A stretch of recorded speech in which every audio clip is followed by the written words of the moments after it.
Natagpuan sa linggong ito ang kaso ng PhilHealth contributor na namatay nang hindi napapakinabangan ang mga benepisyo dahil daw sa patakaran na kulang ang 24 oras na pagkaka-confine nito sa ospital bago siya pumanaw.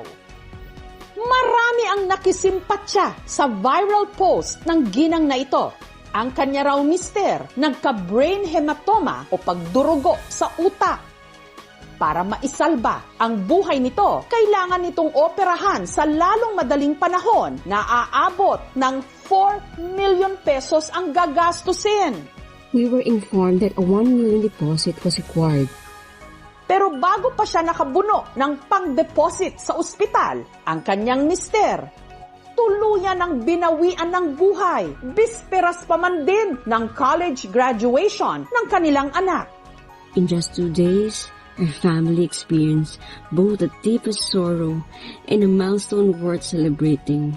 At ang mas ikinasama pa ng kanyang loob sa kabila ng 25 taon na naghulog ang kanyang mister sa PhilHealth, sinabihan daw sila ng 2 pinagdalhan nilang ospital dito na hindi nila makukuha ang PhilHealth benefits dahil daw masyadong maagang namatay ang kanyang mister. Wala pang 24 oras na confinement sa ospital.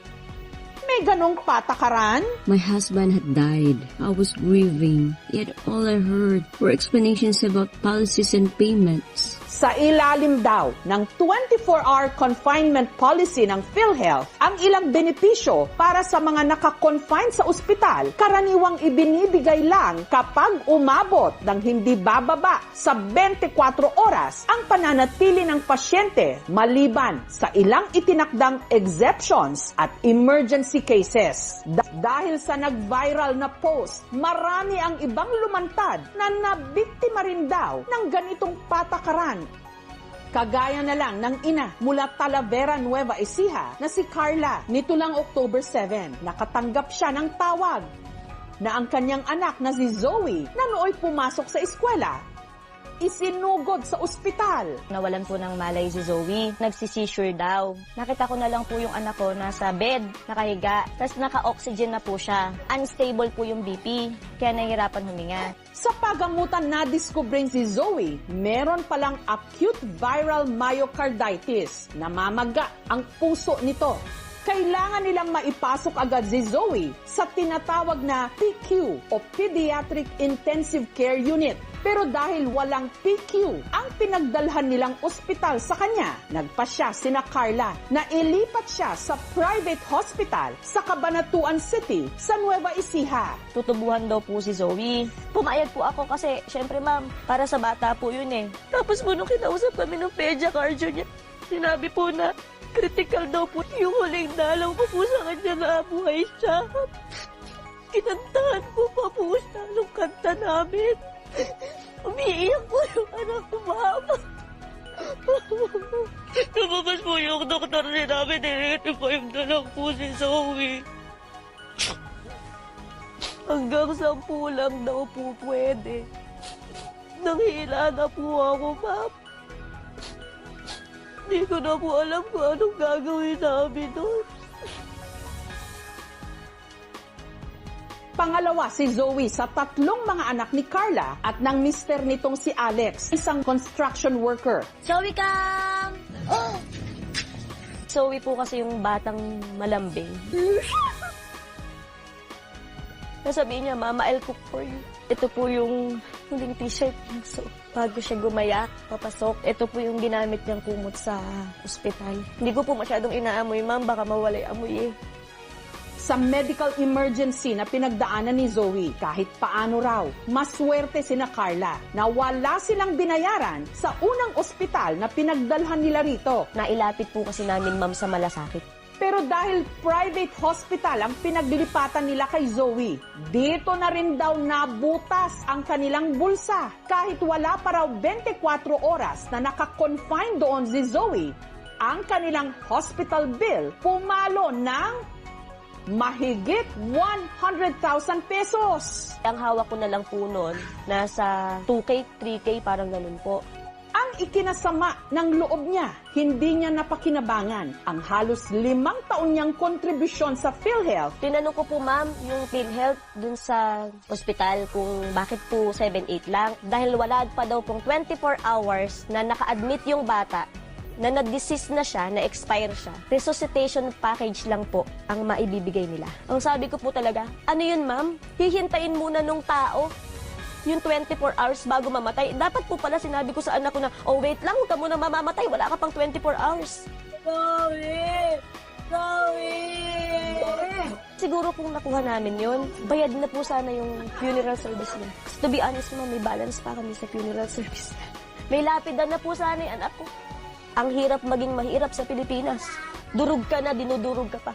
Nag-aayos ako ng papel habang nakabural yung anak ko.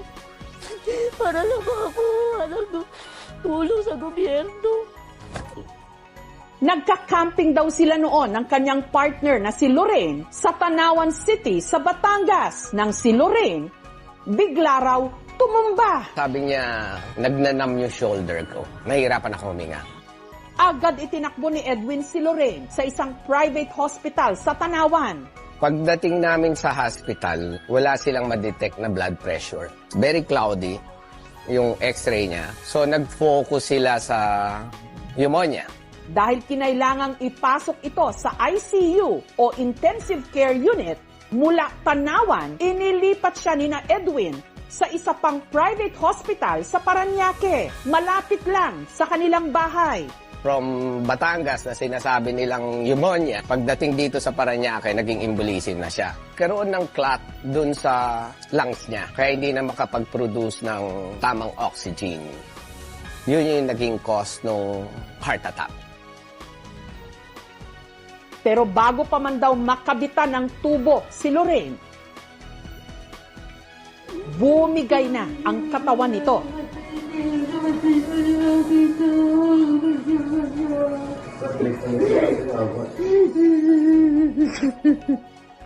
Labing-anim na taon daw nagtrabaho bilang hotel employee si Lorraine. Dahil wala naman itong mintis sa kanyang paghulog sa PhilHealth, umasa sina Edwin na magagamit nila ito sa pinagdaanang medical emergency ni Lorraine, lalo't malaki ang kanilang hospital bill. More or less mga 170 to 180,000. Asa ko bakit walang discount ng PhilHealth. Ang sabi nila, hindi raw kasi umabot ng 24 hours sa kanila.